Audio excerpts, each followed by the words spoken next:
और दोस्तों, M Santoshi education IAS में आपका स्वागत है।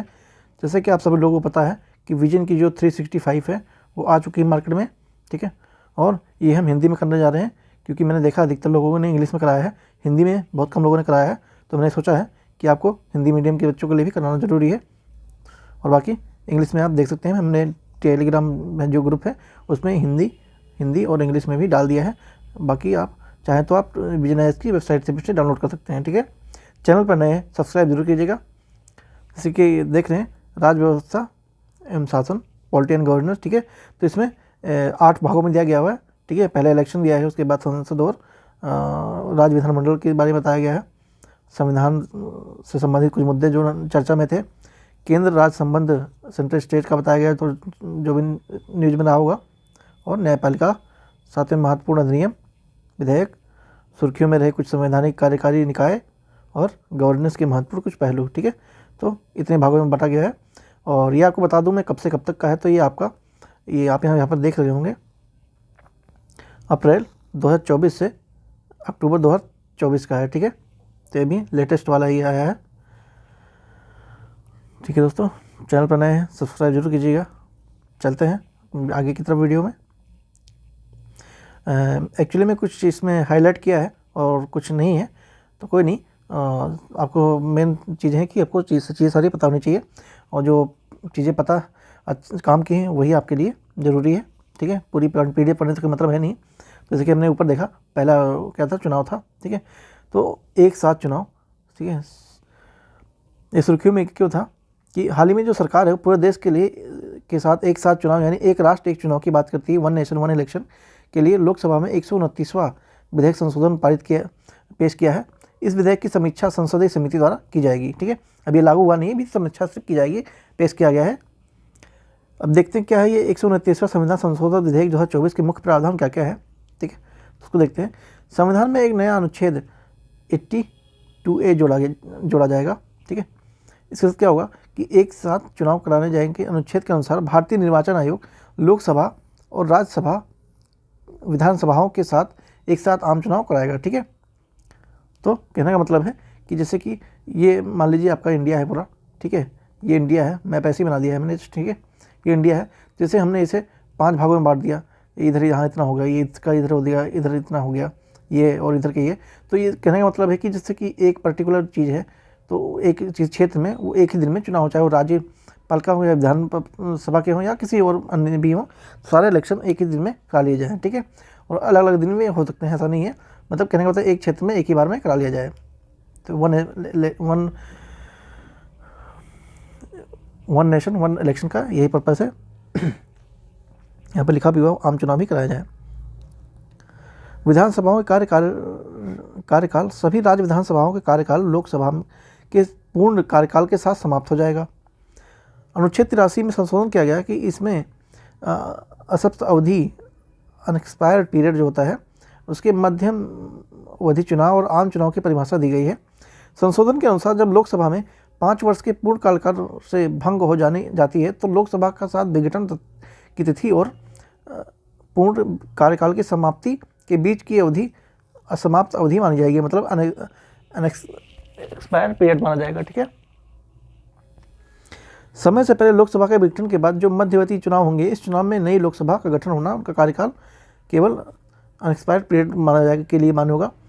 अनुच्छेद 172 संशोधन के तहत यह एक नया प्रावधान राज्य विधानसभाओं के लिए असमाप्त अवधि और पूर्ण कार्यकाल की परिभाषा करता है। अनुच्छेद 327 में संशोधन किया गया है कि विधानमंडल के जो चुनाव हैं उसके संबंध में जो प्रावधान करने की संसद की शक्ति है से संबंधित है, ठीक है। उसके बाद ये कब ऐसा हुआ है कि एक साथ चुनाव कराने की बात की गई है।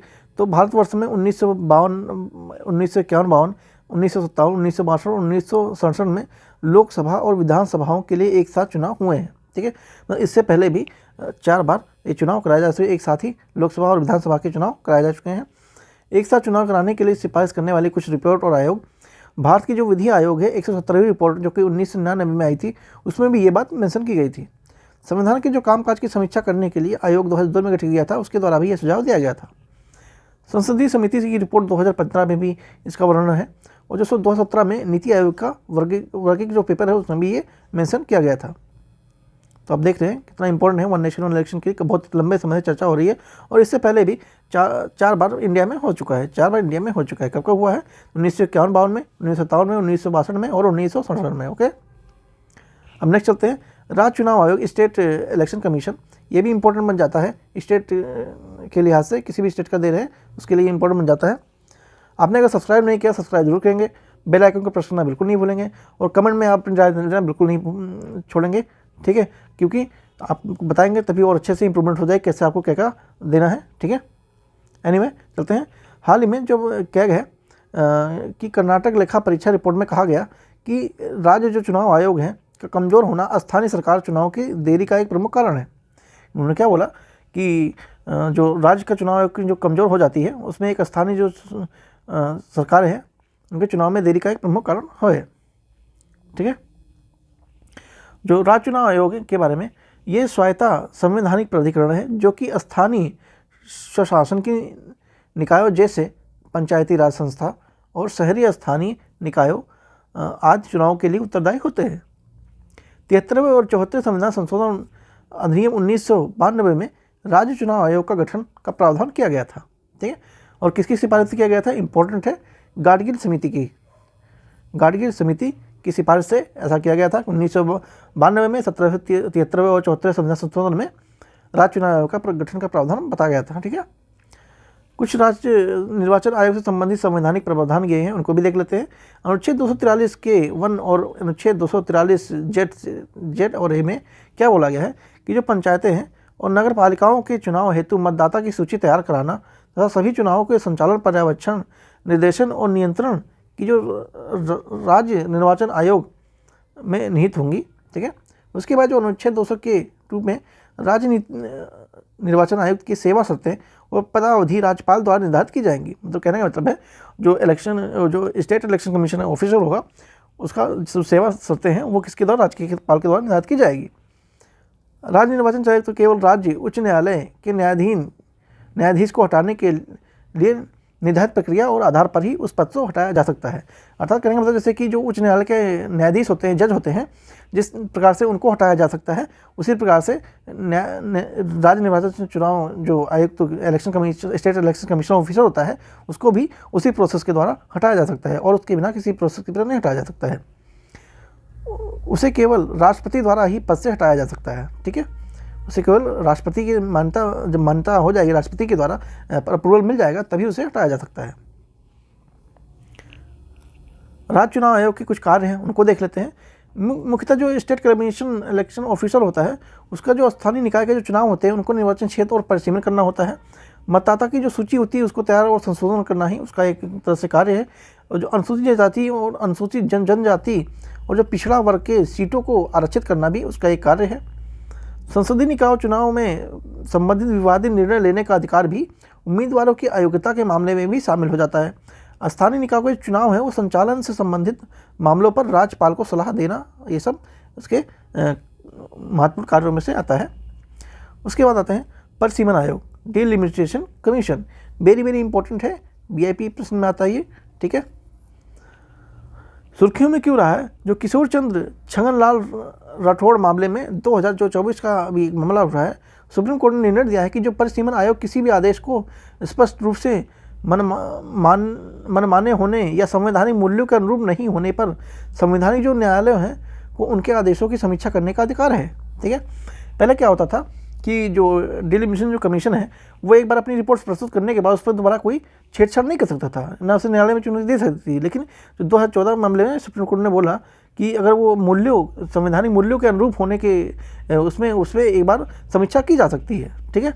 अब थोड़ा जान लेते हैं परिसीमन आयोग के बारे में, क्या होता है, ये कैसे होता है, ठीक है। ये लोकसभा और राज्यसभा, माफ़ कीजिए, लोकसभा और विधानसभाओं के लिए प्रत्येक राज्य सीटों की संख्या में एक प्रादेशिक निर्वाचन क्षेत्र भौगोलिक सीमाएं तय करने की प्रक्रिया को डिलिमिटेशन कमीशन कहते हैं या परिसीमन आयोग कहते हैं, ठीक है।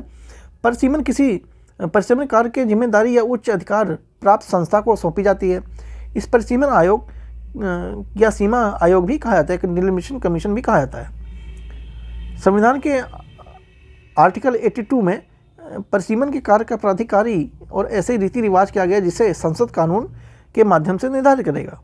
भारत में परिसीमन आयोग का गठन 4 बार हो चुका है। अब तक कितनी बार हो चुका है? 4 बार हो चुका है। कब कब हुआ है? 1992 में हुआ है, 1963 में हुआ है, 1973 में भी हुआ है और 2002 में किया जा चुका है ऑलरेडी। यह एक संवैधानिक निकाय है, ठीक है। ये क्या है? एक संवैधानिक निकाय है। परिसीमन आयोग के निर्णय अंतिम माने जाते हैं और उन्हें किसी भी न्यायालय में चुनौती नहीं दी जा सकती, जैसे मैंने अभी आपको बताया है। इसके आदेशों की प्रतिक्रिया संबंधित लोकसभा और राज्य विधानसभा के समक्ष रखी जाती है, लेकिन उनमें से किसी प्रकार का संशोधन अनुमति नहीं है, ठीक है। मतलब उससे किसी की प्रकार से छेड़ा नहीं जा सकता है। परिसीमन आयोग की संरचना के एक बार देख लेते हैं। अध्यक्ष के रूप में सुप्रीम कोर्ट के सेवारत या सेवानिवृत्त न्यायाधीश होते हैं, रिटायर या फिर वो उस समय जब वर्तमान जज होते हैं वो होते हैं। मुख्य निर्वाचन चुनाव आयुक्त होते हैं, चीफ इलेक्शन कमीशन ऑफिसर, ठीक है, द्वारा मान्यता कोई भी चुनाव आयुक्त हो सकता है, या फिर वो खुद होंगे चीफ इलेक्शन कमीशन, या फिर उनके द्वारा कोई आयुक्त ऑफिसर हो सकता है जो कि चुनाव आयोग से ही संबंधित हो। संबंधित राज्य का राज्य निर्वाचन आयुक्त भी होता है। जिस राज्य का जो परिसीमन करना होता है उसका राज्य चुनाव आयुक्त जो ऑफिसर होता है वो भी होता है। Electronic voting machine, verified paper audit trail, ठीक है, ये ईवीएम वीवीपैट के बारे में है। चर्चा में क्यों था? एसोसिएशन फॉर डेमोक्रेटिक रिफॉर्म्स बनाम भारतीय निर्वाचन आयोग अन्य बात 2024 में सुप्रीम कोर्ट में ईवीएम में डाले गए वोटों के साथ वीवीपैट पर्ची 100% क्रॉस सत्यापन कराने की मांग की आज का खारिज कर दिया गया। ये भी चर्चा में क्यों है कि क्या हुआ कि जो इसको भी 2024 में क्या हुआ कि जो ईवीएम में जो वोट डाले गए थे ना, और वीवीपैट पर जो पर्ची निकलती है, वीवीपैट क्या होता है? एक मशीन होती है जिसमें आप जिसको वोट देते हैं उसका कुछ देर के लिए आपको शो करता है कि आपने किसको दिया। वरना पहले क्या होता था, पहले जब पर्चा वाला सिस्टम था जिससे पर्ची बना के डालनी पड़ती थी तो उसमें गिनने में बहुत टाइम लगता था, और यहाँ तक कि धांधली भी होती थी कि जिसने वोट दिया उसको एक बिलीव नहीं होता कि मैंने जिसको वोट दिया उसी को या किसी और को चला गया है। मतलब करप्शन के ज़्यादा चांसेस रहते थे। लेकिन जब उसके बाद ये 2016-17 में ये वीवीपैट की लाने की योजना बनी, और इसमें क्या होता है कि आप जब प्रेस करेंगे बटन को तो आप उस पर दिखाई देता है आपने किसको दिया है, ठीक है। तो इसमें क्या हुआ, इन्होंने बोला कि जो 100% मतलब जितने भी वोट पड़े उनको क्रॉस चेकिंग कराने के लिए, ये नहीं 1 या 2 को बात नहीं की, इन्होंने 100% की बात की। तो इसलिए जो कोर्ट है उन्होंने क्या कहा, वो खारिज कर दिया आज का। बोले कि हम इतना कहाँ से करा सकते हैं इतना सारा चीज़ें, जी। मतलब 1-2 की बात अलग होती है, लेकिन हम बोलोगे सबके कराने के लिए, तो इसलिए वो खारिज कर दिया गया, ठीक है। बाकी की चर्चा आगे करते हैं, देखते हैं क्या चीज़ें। ये ईवीएम के बारे में बताया गया है। इसे चुनाव प्रक्रिया को आधुनिक बनाने के लिए किया गया था, ठीक है। इसमें भारतीय निर्वाचन आयोग, election commission of India, electronic corporation of the India limited, Bharat electronics limited BEL के साथ मिलकर विकसित किया गया था। भारत इलेक्ट्रॉनिक लिमिटेड बेल रक्षा मंत्रालय के तहत कार्य करती है। इलेक्ट्रॉनिक कॉर्पोरेशन ऑफ इंडिया परमाणु ऊर्जा विभाग के तहत कार्य करती है, ठीक है। हाँ, ये देखिए 2017 में गोवा विधानसभा के चुनाव के दौरान ये पहली बार ईवीएम के साथ वीवीपैट का उपयोग किया गया था, ठीक है। तो कब किया था? 2017 में किया गया था। कहाँ किया गया था? गोवा में किया गया था। इंपॉर्टेंट है, ध्यान रखेंगे। उसके बाद 2019 में लोकसभा के चुनाव में वीवीपैट को पहली बार पूरी तरह से उपयोग में लाया गया, ठीक है। सबसे पहले कब उपयोग किया गया? 2017 में गोवा में यूज किया गया विधानसभा चुनाव में। उसके बाद 2019 में ये ऑल ओवर इंडिया के लिए लाया गया उपयोग में वीवीपैट का पूरी तरह से। ईवीएम वीवीपैट के विकास कार्यक्रम को देख लेते हैं थोड़ा। 1942 में केरल में विधानसभा में उपचुनाव में पहली बार ईवीएम का इस्तेमाल किया गया, ठीक है। तो कब किया गया था? 1982 में, ठीक है।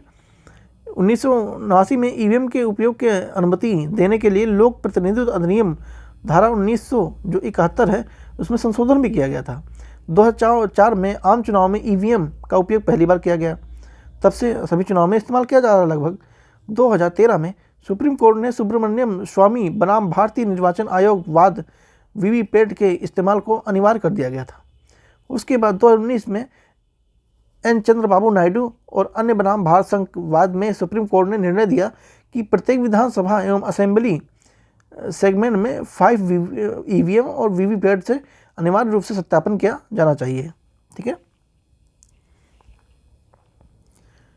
ईवीएम में 3 यूनिट शामिल होती है। कौन कौन सी? एक तो बैलेटिंग यूनिट होती है, कंट्रोल यूनिट और वेरीफाइड पेपर ऑडिट ट्रेल, ठीक है। ये क्या होता है कि इसका उपयोग किस लिए होता है बैलेटिंग यूनिट का, कि वोट डालने के लिए 16 बटन वाले कीबोर्ड का इस्तेमाल कार्य करती है। इसे मास्टर यूनिट भी कहा जाता है, किसे कंट्रोल यूनिट को। यह मतदाता पीठासीन अधिकारी के पास रहती है। जैसे कि आपने वोट डाला यहाँ पे, ठीक है, यहाँ पे आपने वोट डाला मान लीजिए, और यहाँ पे एक अंदर रूम में एक ऑफिसर बैठा हुआ है, ठीक है, एक ऑफिसर बैठा हुआ है जो कि इस पर नज़र रख रहा है। जब यहाँ से वो प्रेस करेगा बटन को, तभी यहाँ पर दूसरा चीज़ आएगा, तभी ये दूसरा आदमी वोट डाल सकता है। मतलब आप कितनी बार भी दबाएंगे इसे ऐसे तो उससे कोई फर्क पड़ने वाला है नहीं, ठीक है। तो ये वही बात आ रहा है। ईवीएम एक ही घटक है जिसे मशीन सत्यापन करती है और मतदाता का वोट उसी उम्मीद को गया जिसे उसने वोट दिया हो। तो वीवीपैट यही सुनिश्चित करता है कि जो उसने वोट दिया है उसको पता होना चाहिए कि किसको वोट दिया है उसने। इसे मतदाता प्रणाली में पूर्ण पारदर्शिता लाने के लिए ईवीएम का उपयोग करके मतदाता प्रणाली का सटीकता सुनिश्चित करने और विश्वास बहाल करने के लिए किया गया था। ये कुछ लाभ होते हैं, इसको आप देख सकते हैं, इतना इम्पोर्टेंट है नहीं, बाकी आप पढ़ने के लिए पढ़ सकते हैं वीडियो पॉज करके। चलते हैं नेक्स्ट। आदर्श आचार संहिता, model of code of conduct. भारतीय निर्वाचन आयोग ने राजनीतिक दलों एवं उनके प्रतिनिधियों पर सोशल मीडिया प्लेटफॉर्म की नैतिक रूप से उपयोग कराने के निर्देश जारी किए थे। ये निर्देश लोकसभा चुनाव के दौरान आदर्श आचार संहिता के उल्लंघन शिकायतों के मिलने के बाद जारी किए गए थे। इसके बारे में कुछ जानते हैं। उत्पत्ति इसकी कैसी होती है कि इसकी सबसे पहले 1960 में केरल में होती है, विधानसभा चुनाव में होती है। इसकी प्रकृति क्या है कि यह राजनीतिक दलों के साथ आम सहमति और भारतीय निर्वाचन आयोग द्वारा निर्धारित दिशा निर्देश का एक सेट है। इसे स्वतंत्र और निष्पक्ष चुनाव निश्चित कराने एवं राजनीतिक दलों एवं उम्मीदवारों के आचरण को नियंत्रित करने हेतु जारी किया जाता है। भारतीय निर्वाचन आयोग ने संविधान अनुच्छेद 324 में अपना अधिकार प्राप्त करता है और इसे अनुच्छेद के तहत निर्वाचन आयोग को संसद, राज्य विधानमंडल और राष्ट्रपति एवं उपराष्ट्रपति पदों चुनाव के संचालन हेतु निर्देशन और नियंत्रण की पूरी जिम्मेदारी एवं शक्ति प्रदान करता है। ये कहने का मतलब है कि ये प्रतीक क्या है कि जो कुल मिला के राजनीतिक जो उम्मीदवार हैं उनके आचरण को ये निर्देशित करता है और उन्हें राष्ट्रपति और उपराष्ट्रपति को संचालन हेतु इसको पूरी जिम्मेदारी की शक्ति भी प्रदान करता है। हालांकि क्या हुआ कि जो संविधान में एमसीसी के बारे में, मतलब model of code of conduct के बारे में स्पष्ट रूप से उल्लेख नहीं किया गया है, ठीक है, मतलब कॉन्स्टिट्यूशन में इसका उल्लेख नहीं है आदर्श आचार संहिता का। इम्पोर्टेंट ध्यान रखेंगे। मॉडल ऑफ कोड कंडक्ट किन किन पर लागू होता है, तो किन किन पर लागू होता है, तो लागू होता है सभी राजनीतिक दल, उनके उम्मीदवार, पोलिंग एजेंट, सत्तारूढ़ सरकार, सभी सरकारी कर्मचारियों पर लागू होता है ये, ठीक है। ये कुछ आचार आदर्श संहिता लागू होने के बाद कुछ गतिविधियाँ आप नहीं कर सकते हैं, जैसे कि ऐसी कोई नीति, परियोजना या योजना की घोषणा नहीं की जा सकती है जो मतदाता के व्यवहार को प्रभावित करती हो। सरकार कोष से धन का उपयोग कर विज्ञापन जारी करने पर रोक होती है।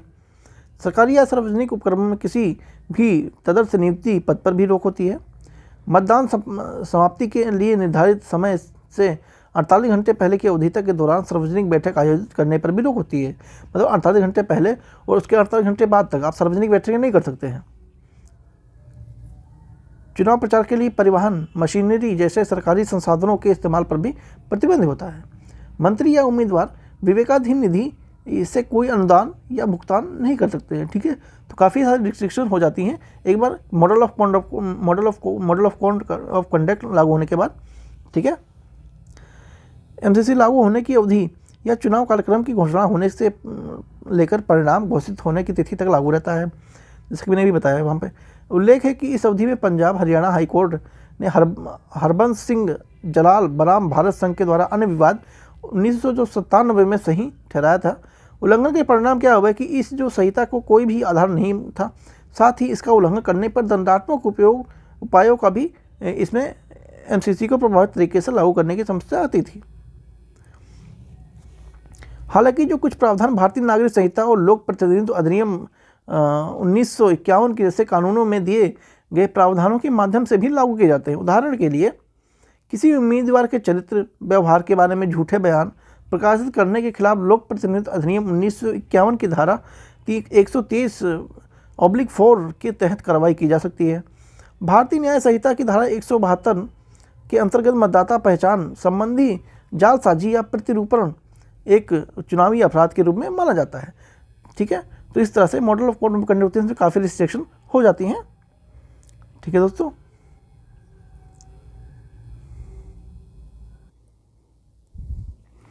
उसके बाद है लोकसभा चुनाव। 2024 लोकसभा चुनाव संपन्न हुआ था, इसलिए चर्चा में है ये।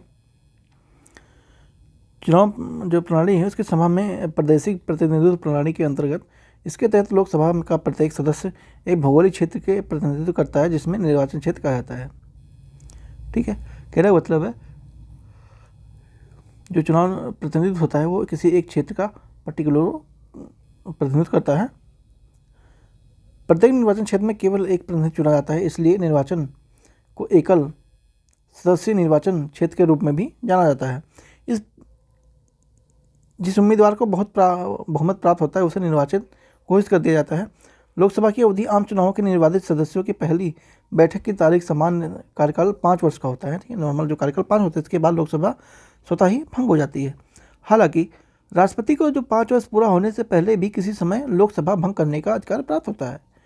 उसे इसके लिए अधिकार को किसी न्यायालय में चुनौती भी नहीं दे सकती। कहने का मतलब है कि राष्ट्रपति है वो इसको 5 वर्ष पूरा होने से पहले भी भंग कर सकता है और उसे कोई न्यायालय में चुनौती नहीं दी जा सकती है। लोकसभा के कार्यकाल वो राष्ट्रीय आपातकाल के दौरान संसद के कानून द्वारा एक बार में 1 साल के लिए बढ़ाया जा सकता है। ठीक है, जो लोकसभा कार्यकाल है उसे राष्ट्रीय आपातकाल के दौरान 1 साल में 1 साल बार बढ़ाया जा सकता है। हालांकि जो आपातकाल खत्म होने के बाद इसे 6 महीने से ज़्यादा नहीं बढ़ाया जा सकता है। संवैधानिक प्रावधान भाग 15 में शामिल अनुच्छेद 324 और 329 में लोकसभा चुनाव के प्रावधानों का संबंधित प्रावधान किया गया है। कुछ अन्य महत्वपूर्ण न्यूज़ हैं, उनको देख लेते हैं।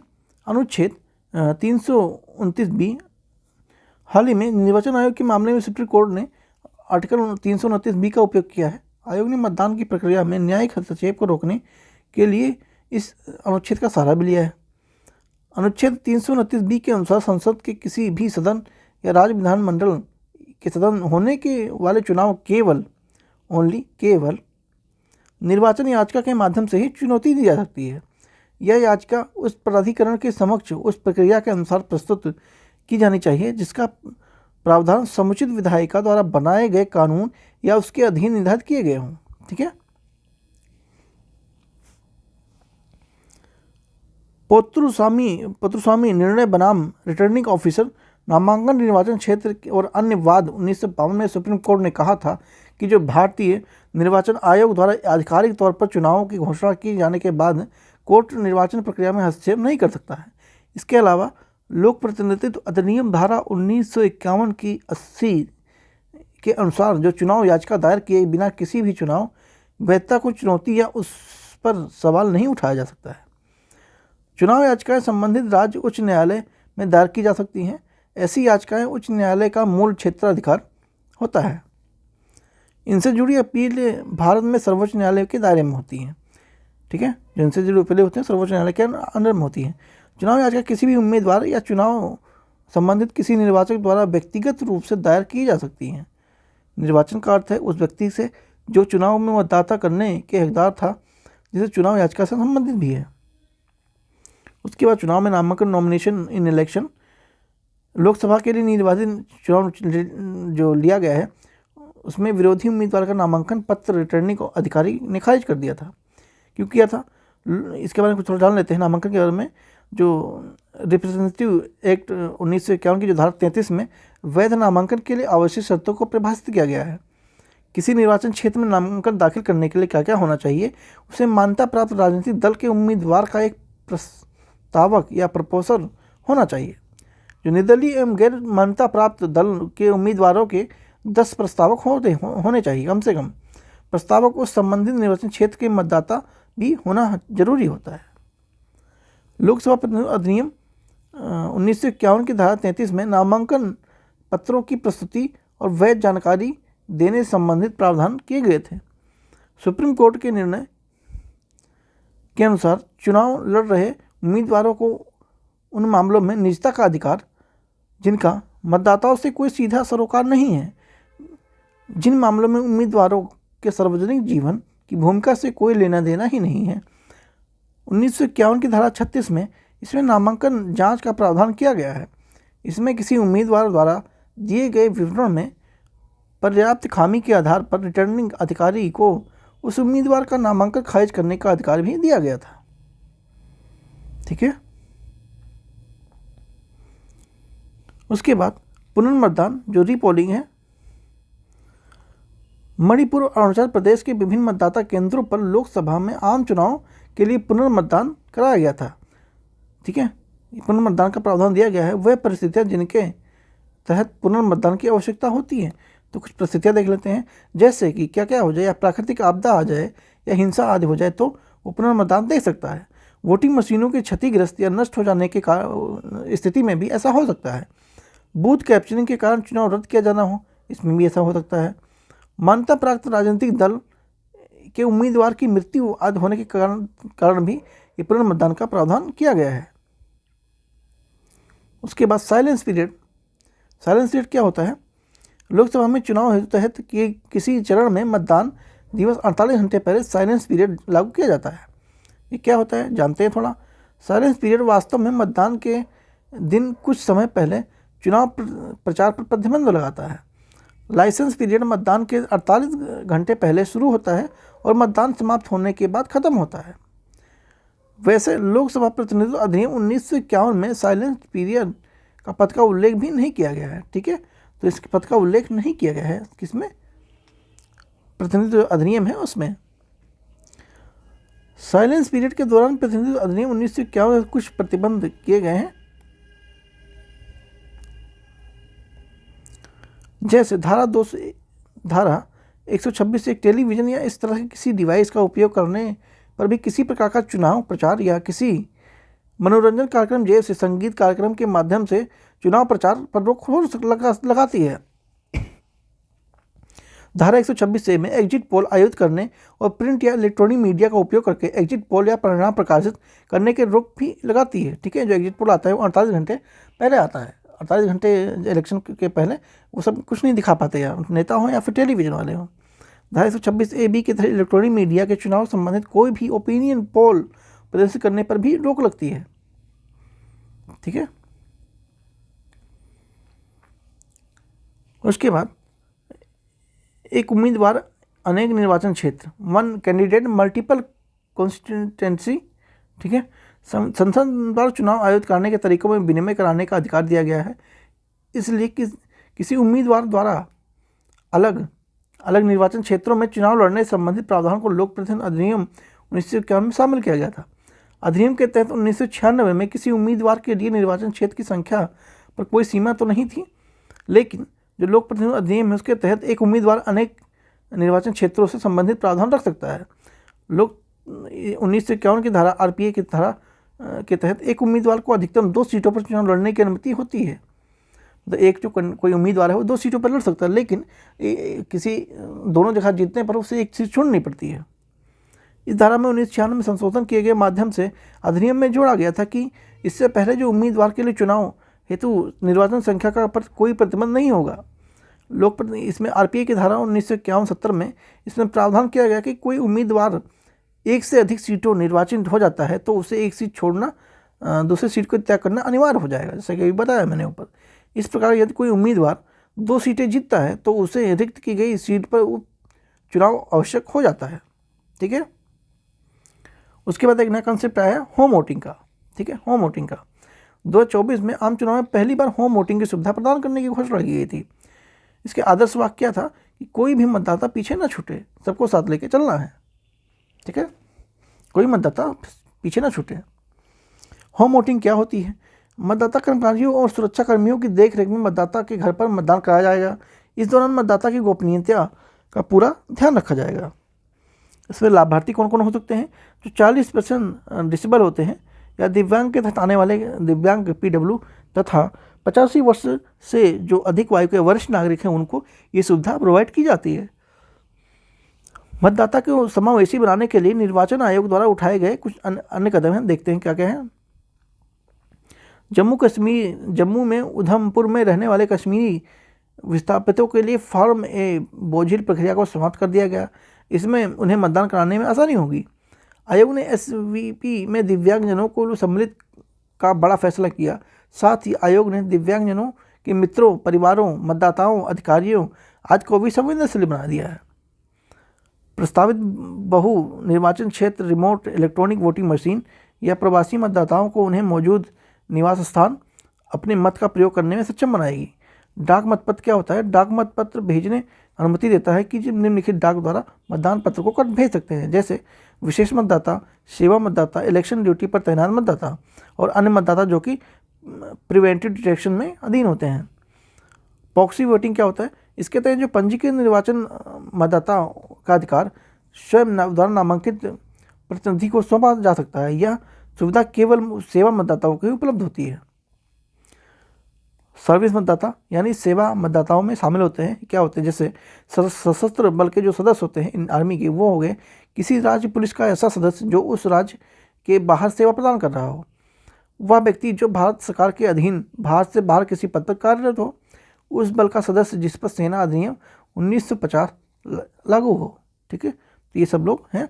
अब एक क्या है, फॉर्म 17C क्या है? निर्वाचन आयोग ने सुप्रीम कोर्ट के समक्ष स्पष्टीकरण दिया है कि निर्वाचन फॉर्म 17C के डेटा को मतदाता अधिकारी के अलावा किसी अन्य संस्था के द्वारा साझा करने की अनुमति नहीं है। ठीक है, 17C क्या है? फॉर्म 17C निर्वाचन संचालन नियम 1961 के तहत निर्देशों के साथ संबंधित है। इसका प्रथम भाग निम्नलिखित जानकारी प्रदान करता है। क्या क्या जानकारी प्रदान करता है? एक, मतदाता की निर्धारित पात्र मतदाता की जानकारी, मतदाताओं के रजिस्टर्ड निर्वाचकों की संख्या के बारे में, ऐसे मतदाता जिन्होंने अपने मतदान अधिकार का उपयोग न करने के लिए निर्णय लिया है, ऐसे मतदाता जिन्हें मत देने की अनुमति नहीं दी गई आदि। ठीक है, इसके दूसरे भाग में निम्नलिखित जानकारी होती है। प्रत्याशी का नाम होता है, तो प्रत्याशी का कुल पता होता है। ठीक है, ब्रेल साइनेज क्या होता है? पंडिचेरी निर्वाचन विभाग के क्षेत्र में सभी 977 मतदाता केंद्रों पर ईवीएम के अंग्रेजी और तमिल में ब्रेल साइनेज प्रदान किया गया। यह एक कदम दृष्टिबाधित या दृष्टिहीन मतदाताओं को स्वतंत्र और गोपनीय रूप से मताधिकार का उपयोग करने में मदद करेगा। हालांकि ऐसा मतदाता चाहे तो अपने साथ सहायता के लिए एक व्यक्ति को ला जा सकते हैं। इसके लिए निर्वाचन संचालन नियम 1961 49N का प्रावधान किया गया है। ठीक है, तो हमारा एक चैप्टर खत्म हो गया है पूरा। ठीक है, पूरा एक चैप्टर कंप्लीट हो गया है। सब्सक्राइब नहीं किया तो आप सब्सक्राइब जरूर कर लीजिएगा। ठीक है, इस वीडियो को हम 4 पार्ट में करेंगे। ठीक है, तो एक पार्ट ये हो गया है, इसको हम रख देते हैं अभी, फिर बैकअप करते हैं और फिर इसका नेक्स्ट पार्ट कल मिलेगा आपको। ठीक है, और सब्सक्राइब नहीं किया सब्सक्राइब जरूर करेंगे और टेलीग्राम से जुड़ के PDF ले सकते हैं और भी बहुत सारी एक्टिविटी होती रहती है वहाँ पे, उसकी पार्टिसिपेट कर सकते हैं। Thank you so much.